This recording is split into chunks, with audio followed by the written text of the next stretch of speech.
Welcome everyone, Gunner here. We're going to be doing our week 6 recap. So we're going to be going over all the games that we previewed, highlight the scores and briefly talk about some, and then as always going to go across recruiting. It's heating up. It's heating up for some programs and whatnot. So it's very exciting times for that side of the house. But yes, Oregon versus Michigan State. This was a Friday night game and Oregon handles business.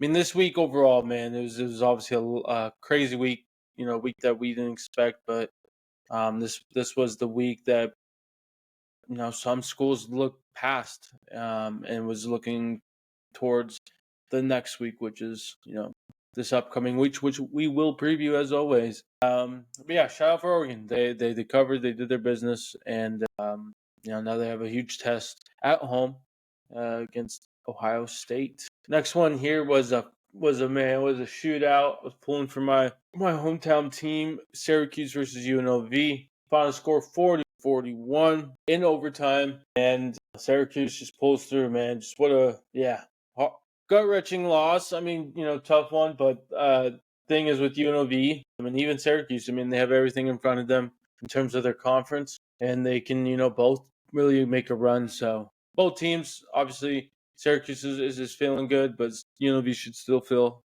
good and have their head held high. Next one here is Penn State versus UCLA, and we have a 27-11 ball game. This one honestly was just not. This was a snooze fest. Penn State didn't cover. Maybe Penn State was looking towards this upcoming game.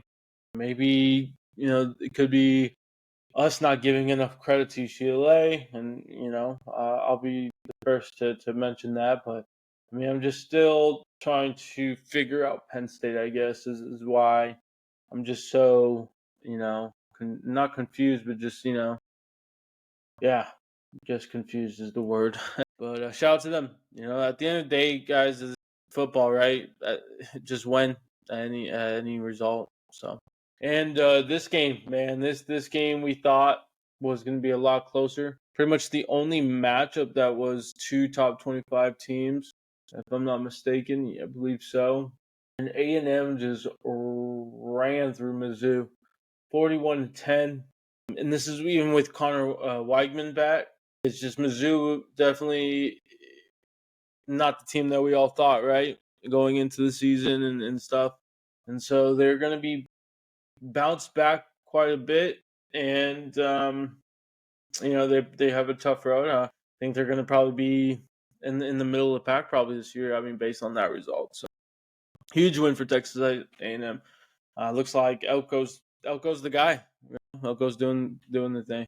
Next one, we got SMU versus Louisville, and SMU continues their hot streak, man. After a win against FSU, their first year in ACC. This is big for them, man. Big for the program, and they win 34-27. Upsets Louisville on the road, ranked team, and now they deservedly are a ranked team. So shout out to SMU, man. They're doing the thing. They're doing the thing. Next one here is Iowa versus Ohio State, and Ohio State take care of business. On to the next one, 35-7. Iowa's touchdown was late in the game, so pretty much this was definitely just Ohio State just doing their thing.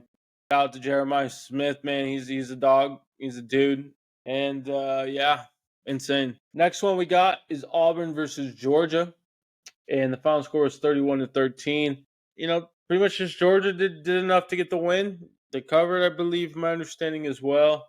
So, great teams cover. And, just another loss for Auburn. They're going to have a tough year, but, they've had this big class coming in, supposedly, and then this past class was pretty good too. So, hopefully the talent really helps the coaching staff. Next one, Ole Miss versus South Carolina. Definitely, I did not expect this outcome, 27-3. I expected South Carolina to put up a better fight. But this really shows that Ole Miss has a defense that can definitely stop a team and do enough on the offensive side. So shout out to Lane Kiffin. And they have a great chance to still be in contention contention for the playoffs, for the SEC championship. And yeah, they got some big games coming up. All right, Indiana versus Northwestern here, guys. Indiana wins 41-24. This was a cool game just because it was at Northwestern. They play at a practice field that's just basically like on the lake. They're pretty much creating a new stadium if you weren't aware.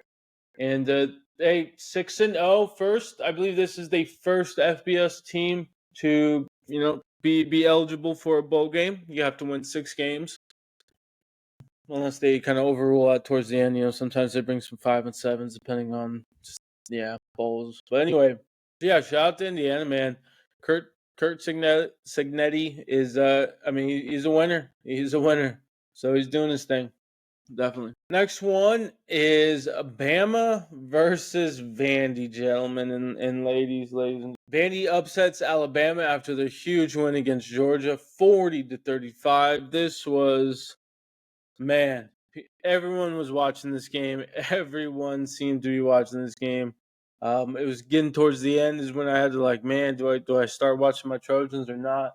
But yeah, shout out to Vandy, dude. Shout out to the city of Nashville. They took the goalpost and put it into the river. They were able to get it out of the river, but basically the fans and the students and whatnot, they took control. So that was cool. But huge win for first time beating Alabama. This is obviously a huge loss in the fans' eyes, the optics for Bama. I mean, you lose to Vandy, that's not good. Like this whole Nick Saban gone. You had DeBoer, right? It's like, oh man, it's not a good look. I mean, we'll see. We'll see if this is going to be an issue moving forward.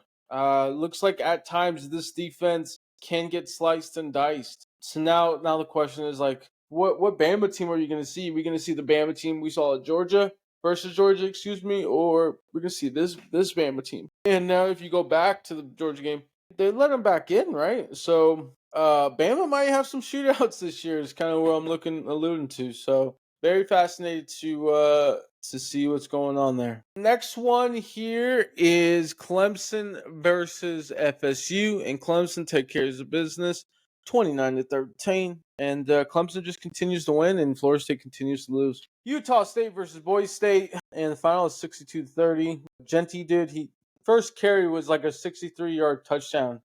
And then 3 carries, he had 2. He was insane. So shout out to him. Another upset: Tennessee versus Arkansas. Arkansas wins 19-14. They're able to shut down that explosive offense, which is very, very surprising. Shout out to Arkansas for that.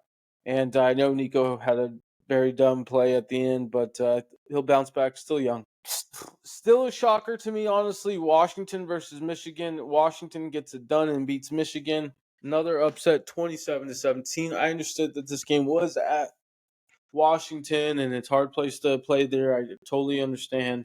But, I mean, I just thought Michigan was still going to get it done. But that just shows that having no quarterback is not good. And then we get to this game, unfortunately, another upset. Minnesota will beat my Trojans 24-17. And, look, I'll just cut it straight. I talked about it yesterday on the post game. If you follow me through the Torch podcast as well. But listen, first off, can't be having 15 missed tackles. That's number one. Number two, we got to run the ball more than we did, especially at times. And then we hurt ourselves. Missed field goal. We got 2 interceptions, even though one of them I'm not counting really as an issue because it was towards the end of the game.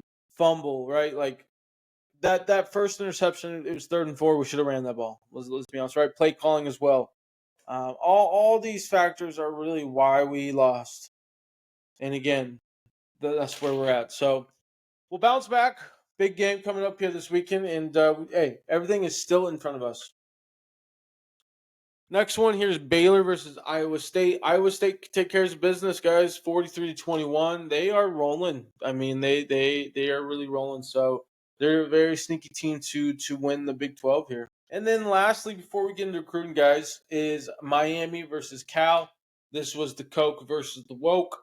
And, yeah, as you can see, there was 8 minutes and 6 seconds in the third.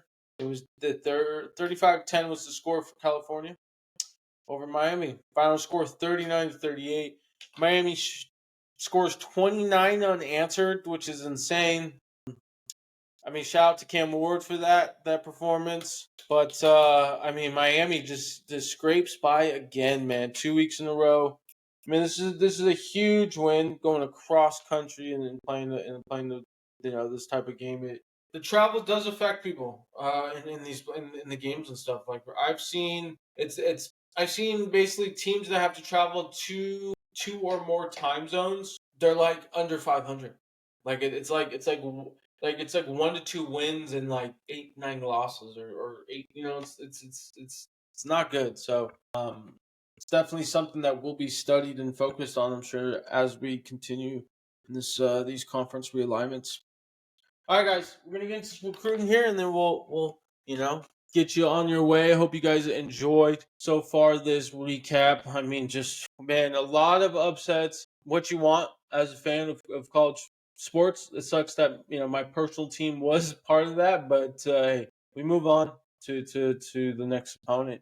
And so we're going to talk about here Nelson McGuire, interior O lineman. He commits to Texas A&M after their big win against Mizzou. He was a former Minnesota commit, so shout out to him. Big one here, Mario Nash Jr.